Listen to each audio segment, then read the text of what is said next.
Every year there's that one sneaker release that might not be the most hyped up release of the year, it might not be the most limited release of the year, but it ends up being the most popular release of the year. And for the last couple years, it's felt like each one of these releases have been Jordan 1s. In fact, last year's, I think you could argue that it was the Mocha ones. And it seems like in 2021, the trend continues. What's up everybody, I'm Seth Fowler, and today I'm reviewing the upcoming Air Jordan 1 University Blue.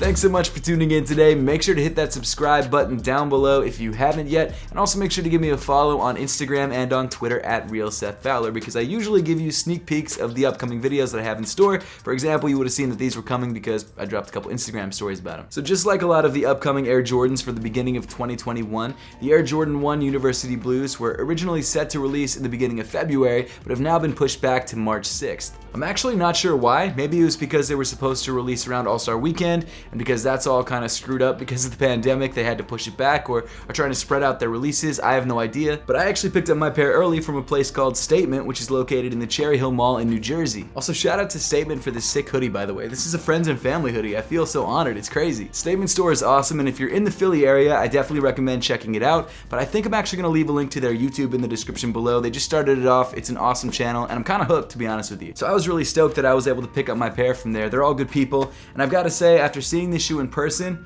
I'm just blown away. So the colorway of this shoe is obviously inspired by Michael Jordan's college, the University of North Carolina, or UNC. And if you're a sneakerhead, I'm sure you're familiar with all the different UNC Air Jordan colorways that have released over the years, but it seems like recently we've been getting a lot more UNC themed sneakers, and I think it's maybe just because light blue is a much more popular colorway, or maybe there's some sort of anniversary I don't know about, but whatever the reason, I'm really excited about it because I think this blue and white and black colorway is just really, really clean. Now over the years, it kind of seems like Jordan Brand has played it fast and loose with the UNC naming scheme because a lot of the shoes that they've released haven't really been the UNC Tar Heels colors. Like the UNC ones from 2015 or 2016, I don't remember which one it is, or the off-white UNCs, that's not really Tar Heels blue. This blue, on the other hand though, this University blue as Jordan Brand likes to call it, is almost exact to the Tar Heels colors, and in my opinion, this really should be the UNC shoe. But I guess that's really just a small detail in the grand scheme of things, so why don't we jump into the sneaker and find out what materials make up this pair of University blue ones. So starting off around the toe of the sneaker, you've got this really nice light blue or University blue nubuck material. And since I've been getting a lot more into materials and designing sneakers and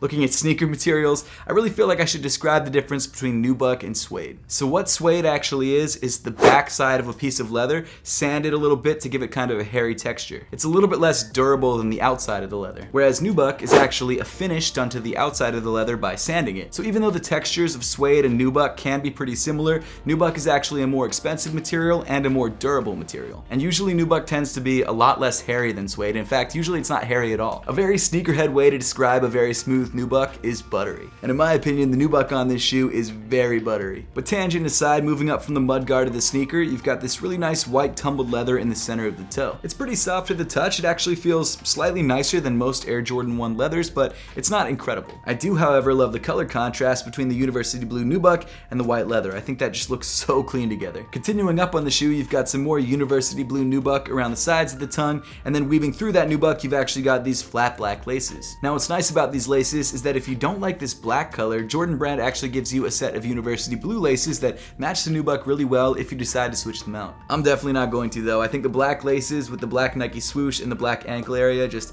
tie together so nice. Underneath the laces, you've got your standard white nylon Air Jordan 1 tongue with a black tag at the top that has the Nike Air branding in University blue. I love when Jordan Brand doesn't overcomplicate things with Jordan 1s, and they just give you like standard color blocking, like Chicago color blocking or black toe color blocking, and they just make it a really nice color with some really nice materials. They don't go overboard, they don't give you a weird leather tag or anything like that. It's just a super clean, very classic Air Jordan 1 high, and I feel like that's the best kind of Air Jordan 1. Moving inside the sneaker, you've got this black mesh sock liner, and rounding off the inside of the shoe, you've got a black insole with the Nike Air branding printed on the heel in University blue. And of course, like every other pair of Jordan 1s, that Nike Air branding shiny is going to wear off like the first time that you wear this shoe. It always does. As far as sizing and fit is concerned, the Air Jordan 1 University Blue fits just like every other pair of Air Jordan 1s. For me, that's true to size. Sometimes I go down half a size. Like in this case, I could only buy a size 8.5 because they didn't have any size 9s. So I went down to a size 8.5. It fits me all right. It's a little bit tighter than I would like because I'm usually a size 9, but it's not bad. And I would suggest if you have the opportunity to grab your true size. But as I always suggest, and I realize this is asking a lot, especially for a sneaker like this, if you have the chance to try the shoe on first before you buy it or any other pair of Air Jordan 1s,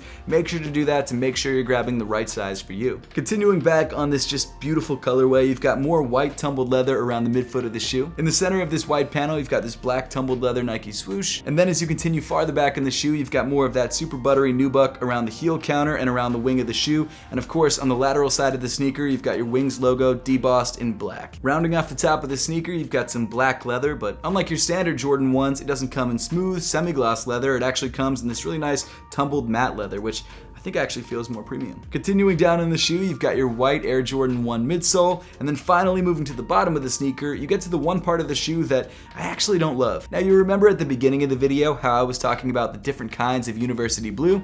Well, I feel like the University Blue nubuck on the upper of the shoe and this blue outsole are two completely different kinds of blue. This blue rubber outsole is so much brighter than the nubuck, it just doesn't look right together because they seem like two completely different shades of blue. I know color matching materials is tough, especially when they're supposed to be the exact same shade of a material, but I mean, come on. It's like so different, and they did it with the laces, so I feel like they could have done it with the rubber on the outsole. I mean, I don't understand why they couldn't have made those two colors the same. They've done it a million times before, and I'd also assume that they didn't do it on purpose, because if they had done it on purpose, you would have thought that the two colors would be a lot more different from each other than they actually are. I mean, it's not really that big of a deal, and it's definitely more noticeable on the promo images that they use online, but it is kind of an oversight, and although I'm not going to see it when it's on my foot, I'm always going to know it's there, and it's always going to kind of bother me a little bit. All that said though, the Air Jordan 1 University Blue that releases on March 6th is an incredible sneaker and one that I definitely think you should pick up if you're an Air Jordan 1 fan. Now obviously the problem is that it's not going to be the easiest shoe to pick up. In fact, I'd argue that it's probably going to be a pretty difficult shoe to pick up,